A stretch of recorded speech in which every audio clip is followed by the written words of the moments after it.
ನಮಸ್ಕಾರ ಗೆಳೆಯರೇ, ನಮ್ಮ ಯೂಟ್ಯೂಬ್ ಚಾನೆಲ್ಗೆ ಮರಳಿ ಸ್ವಾಗತ. ಇಂದು ನಾವು ಮೆಮೊರಿ ಲೈನ್ನಲ್ಲಿ ಪ್ರಯಾಣಿಸೋಣ ಮತ್ತು ಭಾರತದಲ್ಲಿ ಮಾರುತಿ ಎಸ್ಟೀಮ್ನ ಇತಿಹಾಸವನ್ನು ಅನ್ವೇಷಿಸೋಣ. ಒಂದು ಕಾಲದಲ್ಲಿ ಪ್ರತಿಷ್ಠೆ ಮತ್ತು ಕಾರ್ಯಕ್ಷಮತೆಯ ಸಂಕೇತವಾಗಿದ್ದ ಈ ಕಾರು ಭಾರತೀಯ ವಾಹನ ಮಾರುಕಟ್ಟೆಯನ್ನು ರೂಪಿಸುವಲ್ಲಿ ಮಹತ್ವದ ಪಾತ್ರ ವಹಿಸಿದೆ. ಅದರ ಪ್ರಾರಂಭದಿಂದ ಅದರ ಸ್ಥಗಿತದವರೆಗೆ ನಾವು ಅದರ ಎಲ್ಲ ವಿಶೇಷಣಗಳು ಮತ್ತು ಪ್ರಮುಖ ವೈಶಿಷ್ಟ್ಯಗಳನ್ನು ಅನ್ವೇಷಿಸುತ್ತೇವೆ. ಆದ್ದರಿಂದ ಈ ಪ್ರಯಾಣವನ್ನು ಜೊತೆಗೆ ಪ್ರಾರಂಭಿಸೋಣ.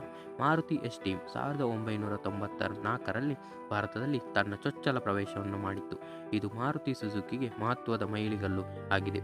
ಇದು ಮೂಲಭೂತವಾಗಿ ಮಾರುತಿ 1000ನ ಸೆಡಾನ್ ಆವೃತ್ತಿಯಾಗಿದ್ದು, ಇದು ಈಗಾಗಲೇ ಬಲವಾದ ಅಡಿಪಾಯವನ್ನು ಸ್ಥಾಪಿಸಿದೆ. ಎಸ್ಟೀಮ್ 1.3 ಲೀಟರ್ 4 ಸಿಲಿಂಡರ್ ಪೆಟ್ರೋಲ್ ಇಂಜಿನ್ನೊಂದಿಗೆ ಬಂದಿದ್ದು, ಅದು 85 bhp ಅನ್ನು ಉತ್ಪಾದಿಸಿತು. 5 ಸ್ಪೀಡ್ ಮ್ಯಾನ್ಯುವಲ್ ಟ್ರಾನ್ಸ್ಮಿಷನ್ನೊಂದಿಗೆ ಜೋಡಿಸಲಾಗಿದೆ. ಈ ಇಂಜಿನ್ ತನ್ನ ವಿಶ್ವಾಸಾರ್ಹತೆ ಮತ್ತು ಮೃದುವಾದ ಕಾರ್ಯಕ್ಷಮತೆಗೆ ಹೆಸರುವಾಸಿಯಾಗಿದೆ.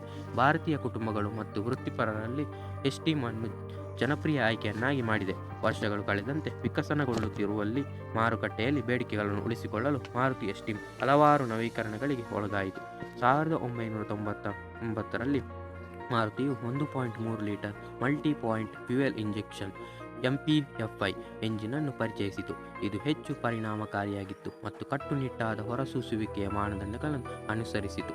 ಈ ಇಂಜಿನ್ 85 bhp ಮತ್ತು 110 ನ್ಯಾನೋಮೀಟರ್ ಟಾರ್ಕ್ ಅನ್ನು ಉತ್ಪಾದಿಸುತ್ತದೆ. ಇದು ಶಕ್ತಿ ಮತ್ತು ಇಂಧನ ದಕ್ಷತೆಯ ಸಮತೋಲಿತ ಮಿಶ್ರಣವನ್ನು ಖಚಿತಪಡಿಸುತ್ತದೆ. ಹೆಚ್ಚುವರಿಯಾಗಿ ಮಾರುತಿಯು 1.5 ಲೀಟರ್ ಡೀಸೆಲ್ ಇಂಜಿನ್ ರೂಪಾಂತರವನ್ನು ಪರಿಚಯಿಸಿತು. ಭಾರತದಲ್ಲಿ ಡೀಸೆಲ್ ಕಾರುಗಳಿಗೆ ಹೆಚ್ಚುತ್ತಿರುವ ಬೇಡಿಕೆಯನ್ನು ಪೂರೈಸುತ್ತದೆ. ಈ ಡೀಸೆಲ್ ಇಂಜಿನ್ 58 bhp ಉತ್ಪಾದಿಸುವ ಮತ್ತು ಅದರ ಅತ್ಯುತ್ತಮ ಇಂಧನದ ಆರ್ಥಿಕತೆಗೆ ಹೆಸರುವಾಸಿಯಾಗಿದೆ.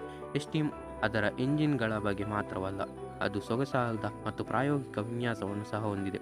ಹೊರಭಾಗವು ನಯವಾದ ರೇಖೆಗಳು ಮತ್ತು ವಿಶಿಷ್ಟವಾದ ಮುಂಭಾಗದ ಗ್ರಿಲ್ ಅನ್ನು ಒಳಗೊಂಡಿತ್ತು.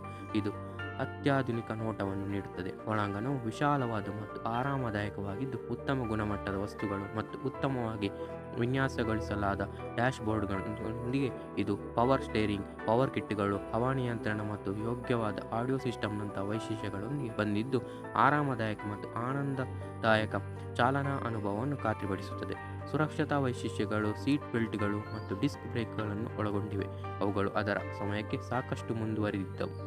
ಅದರ ಜನಪ್ರಿಯತೆ ಮತ್ತು ಬಲವಾದ ಮಾರುಕಟ್ಟೆ ಉಪಸ್ಥಿತಿಯ ಹೊರತಾಗಿಯೂ ಮಾರುತಿ ಎಸ್ಟೀಮ್ ಭಾರತೀಯ ಮಾರುಕಟ್ಟೆಯನ್ನು ಪ್ರವೇಶಿಸುವ ಹೊಸ ಮಾದರಿಗಳು ಮತ್ತು ಬ್ರ್ಯಾಂಡ್ಗಳಿಂದ ಹೆಚ್ಚುತ್ತಿರುವ ಸ್ಪರ್ಧೆಯನ್ನು ಎದುರಿಸಿತು.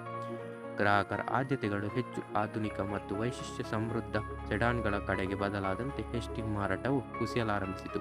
2008ರಲ್ಲಿ ಮಾರುತಿ ಸುಜುಕಿ ಎಸ್ಟೀಮ್ ಅನ್ನು ನಿಲ್ಲಿಸಲು ನಿರ್ಧರಿಸಿತು. ಈ ಐಕಾನಿಕ್ ಕಾರಿನ ಯುಗದ ಅಂತ್ಯವನ್ನು ಸೂಚಿಸುತ್ತದೆ. ಕೊನೆಯಲ್ಲಿ ಮಾರುತಿ ಎಸ್ಟೀಮ್ ಕೇವಲ ಒಂದು ಕಾರುಗಿಂತ ಹೆಚ್ಚಿನದ್ದಾಗಿದೆ. ಇದು ವಿಶ್ವಾಸಾರ್ಹತೆ, ಕಾರ್ಯಕ್ಷಮತೆ ಮತ್ತು ಪ್ರತಿಷ್ಠೆಯ ಸಂಕೇತವಾಗಿದೆ. 1994ರಲ್ಲಿ ಪ್ರಾರಂಭವಾಗಿನಿಂದ 2008ರಲ್ಲಿ ಸ್ಥಗಿತಗೊಳ್ಳುವವರೆಗೆ ಇದು ಭಾರತೀಯ ವಾಹನಗಳ ಭೂದೃಶ್ಯಗಳಲ್ಲಿ ಅಳಿಸಲಾಗದ ಗುರುತು ಹಾಕಿದೆ. ಮಾರುತಿ ಎಸ್ಟೀಮ್ ಕಥೆಯನ್ನು ನಾವು ಮರುಪರಿಶೀಲಿಸಿದಾಗ ನಮ್ಮೊಂದಿಗೆ ಸೇರಿಕೊಂಡಿದ್ದಕ್ಕಾಗಿ ಧನ್ಯವಾದಗಳು. ನೀವು ಈ ವಿಡಿಯೋವನ್ನು ಆನಂದಿಸಿದ್ದರೆ ಹೆಚ್ಚಿನ ಆಟೋಮೋಟಿವ್ ಕಥೆಗಳು ಮತ್ತು ವಿಮರ್ಶೆಗಳಲ್ಲಿ ಇಷ್ಟಪಡಲು, ಹಂಚಿಕೊಳ್ಳಲು ಮತ್ತು ಚಂದಾದಾರರು ಮರೆಯಬೇಡಿ. ಧನ್ಯವಾದಗಳು.